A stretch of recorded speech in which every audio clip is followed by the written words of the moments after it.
الحمدللہ والصلاة والسلام علی رسول اللہ۔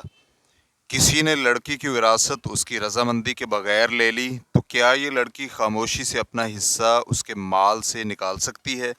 سوال کیا گیا ہے، اگر کوئی شخص میرا مال میری رضامندی کے بغیر لے جائے، حالانکہ مجھے اس مال کی ضرورت بھی ہو اور یہ مال مجھے وراثت میں ملا ہو، تو کیا میرے لیے خاموشی سے اس مال کو نکال لینا جائز ہوگا؟ اور اگر واقعی میں لے جانے میں کامیاب ہو جاؤں تو کیا مجھے اس طرح کرنے پر گناہ ہوگا؟ الجواب بعون اللہ سبحانہ و تعالی۔ نمبر 1، مسئلۃ الظفر بالحق کا مفہوم۔ اگر کسی کا مال کسی کے پاس ہو اور وہ کسی بھی شرعی طریقے سے اپنا مال واپس نہ لے سکتا ہو، یعنی باہمی رضامندی یا کسی ثالثی کے ذریعے یا کیس دائر کر کے، تو اگر ایسے شخص کے ہاتھ دوسرے کا مال لگ جائے اور وہ اس میں سے اپنا حقیقی حصہ نکال سکتا ہے۔ فقہاء کرام کے دو اقوال میں سے راجح قول یہی ہے۔ فقہاء کرام کے ہاں اس مسئلے کو مسئلۃ الظفر بالحق کا نام دیا جاتا ہے۔ عراقی رحمہ اللہ طرح التصریب جلد نمبر 8 صفحہ نمبر 226 میں جناب عقبہ بن عامر رضی اللہ عنہ کی حدیث، جناب عقبہ بن عامر رضی اللہ عنہ کہتے ہیں کہ ہم نے رسول اللہ صلی اللہ علیہ وآلہ وسلم سے عرض کیا کہ آپ ہمیں کسی مہم جوئی پر بھیجتے ہیں اور ہم کسی قوم کے مہمان بنتے ہیں جو کہ ہماری ضیافت نہیں کرتے، تو آپ اس بارے میں کیا فرماتے ہیں؟ تو آپ صلی اللہ علیہ وآلہ وسلم نے ہمیں فرمایا، جب تم کسی قوم کے مہمان بنو اور وہ تمہاری کما حق کو ہو ضیافت کا حکم دیں تو تم اسے قبول کر لو، اور اگر وہ ایسا نہ کریں تو پھر ان سے مہمان نوازی کا اتنا حق وصول کرو جتنا بنتا ہے۔ ریفرنس کے لیے دیکھیے بخاری حدیث نمبر 2461۔ اس حدیث کے بارے میں علامہ عراقی رحمہ اللہ کہتے ہیں، اس حدیث سے امام بخاری رحمہ اللہ نے مسئلۃ الظفر کے لیے دلیل لی ہے کہ اگر کسی انسان کا کسی کے پاس کوئی حق دبا ہوا ہے اور وہ دینے کے لیے تیار نہیں یا سرے سے انکار ہی کر رہا ہے، تو اس مظلوم انسان کے لیے جائز ہے کہ وہ ہاتھ لگنے والا اس کا مال اپنے دبے ہوئے مال کے بدلے میں لے سکتا ہے۔ چنانچہ اس پر باب اس عنوان کے ساتھ قائم کیا، مظلوم شخص اگر ظالم کا مال پالے تو مظلوم اس میں سے بدلہ لے لے۔ ساتھ میں ابن سیرین رحمہ اللہ سے حکایت کیا ہے کہ وہ بھی کہتے ہیں کہ مظلوم بدلہ لے لے۔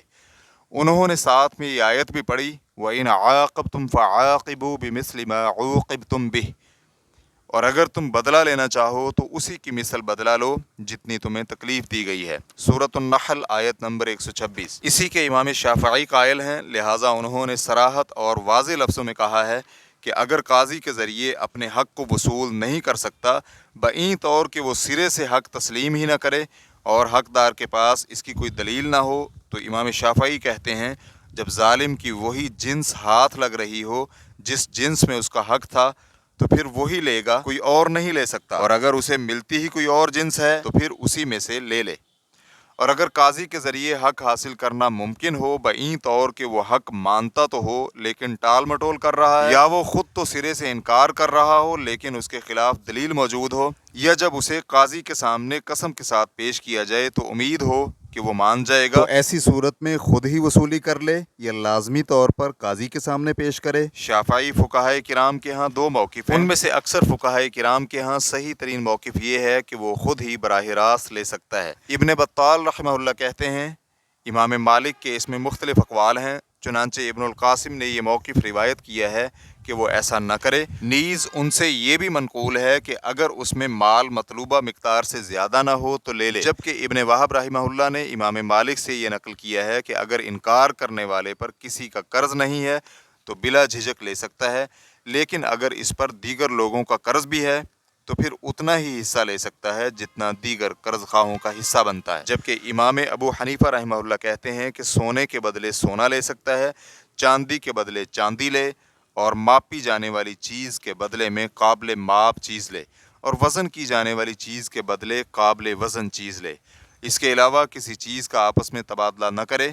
جبکہ امام ظفر رحمہ اللہ کہتے ہیں قیمت لگا کر کوئی اور چیز بھی بدلے میں لے سکتا ہے۔ ابن بطال رحمہ اللہ کہتے ہیں صحیح ترین موقف اس شخص کا ہے جو آیت اور ابو سفیان رضی اللہ عنہ کی اہلیہ ہند رضی اللہ عنہا کی حدیث کو سامنے رکھتے ہوئے لینے کی اجازت دیتا ہے۔ کیا آپ اس حدیث میں دیکھتے نہیں ہیں کہ نبی صلی اللہ علیہ وآلہ وسلم نے انہیں اپنے خامد کے بچوں کو کھلانے کے لیے خامد کے مال میں سے عرف کے مطابق لینے کی اجازت دی، جو کہ ابو سفیان رضی اللہ عنہ کے اپنے بچوں کے بارے میں کوتاہی کے بدلے میں تھی۔ لہٰذا اس کے تحت ہر وہ شخص آ جائے گا جس پر کوئی حق واجب ہو اور وہ اسے ادا نہ کرے یا حق کا منکر ہی ہو جائے تو ایسی صورت میں اس سے عوض لیا جا سکتا ہے۔ نمبر 2، مسئلۃ الظفر بالحق کے بارے میں ضوابط۔ اس سے قبل سوال نمبر 171676 کے جواب میں گزر چکا ہے کہ مسئلۃ الظفر کی 3 قیود ہیں۔ یہ تینوں قیود مقاصد شریعت اور قواعد شریعت سے ماخوذ ہیں، چنانچہ اہل علم اس کے متعلق کہتے ہیں: نمبر 1، اپنے حق سے زیادہ نہ لے۔ نمبر 2، لینے والا شخص رسوائی اور سزا سے بچ سکتا ہو۔ نمبر 3، عدالت کے ذریعے انسان اپنا حق لینے سے قاصر ہو، چاہے عدم دلیل کی وجہ سے یا حصول انصاف کا طریقہ اچھا نہ ہو کہ اس میں مشقت بھی ہو اور تاخیر بھی۔ اور اگر یہ تینوں شرائط پائی جائیں تو پھر آپ کے لیے اپنے حق کے برابر اس شخص کے مال میں سے لینا جائز ہوگا جس نے آپ کا مال آپ کی رضامندی کے بغیر لیا ہے۔ واللہ تعالی اعلم۔ اسلام کیو اے ریکارڈنگز، مؤسسۃ الشیخ محمد صالح المنجد، المملکۃ العربیۃ السعودیہ، فتویٰ نمبر 352131۔ والسلام علیکم ورحمۃ اللہ وبرکاتہ۔